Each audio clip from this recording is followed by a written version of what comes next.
Safe. We are the Quarantine Cuties, and our presentation is going to be all about integers. So let's go ahead and get started. To truly understand integers, we first need to know exactly what they are. Integers may sound complex, but we work with them all the time. An integer is a number that has no fractional part and no digits after the decimal point. Integers include counting numbers such as 1, 2, 3, 0, and negative counting numbers such as -1, -2, -3, and so on. The picture to your right showcases a visual representation of integers on the number line. We can present integers in a number of ways, the most common being using the number line and the two color counters. The number line is good to see a visual representation of how far away a number is from 0, or a number they are adding, subtracting, multiplying, or dividing by.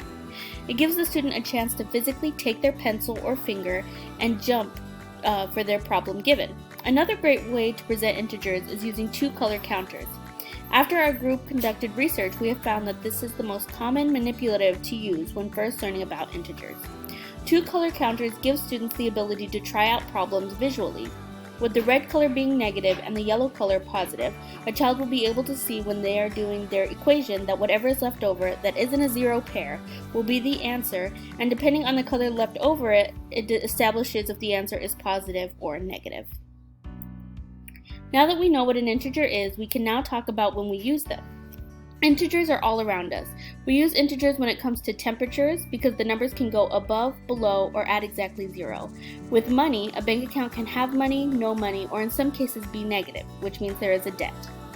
Lastly, golf is something that a lot of people wouldn't think uses integers, but it does. In this case, having a negative score is good and a positive score can be bad in regards to the golf game. So we know what integers are and how they are used around us, but why do we learn about them? Well, learning integers is important because it is the basis for mathematics. We proved this in our last slide regarding just a few examples out of many that use integers every day.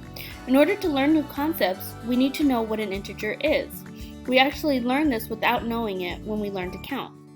With time, we start to progress to learn negative integers, which can be more complex. So with that being said, learning integers is vital because we are constantly using them and building our knowledge as we learn new concepts. The two examples above are student work we have found. On your right, we have a representation of a number line with creative drawings that relate to their problem regarding scuba diving. They labeled their work and were able to figure out the answer. On the left, we have a student doing a similar problem, but this time about temperature. When we give students problems that allow them to get creative, then they will give us great representations of how they interpret them. The only thing missing from these students' work we feel is a sentence that explains the answer and how they achieved it. Pictures are awesome, but we want to make sure that our kids understand how they solved the problem. These are the same problems but with different students. These students did a more literal approach to these problems, meaning they did the problem with only having the answer in mind rather than being creative. They both still showed their work and wrote out a description about how they were able to get the answer to the problem.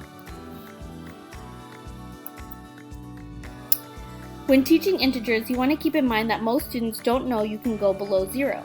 You can use manipulatives of two different colors to create zero pairs and find the difference between a negative and positive number.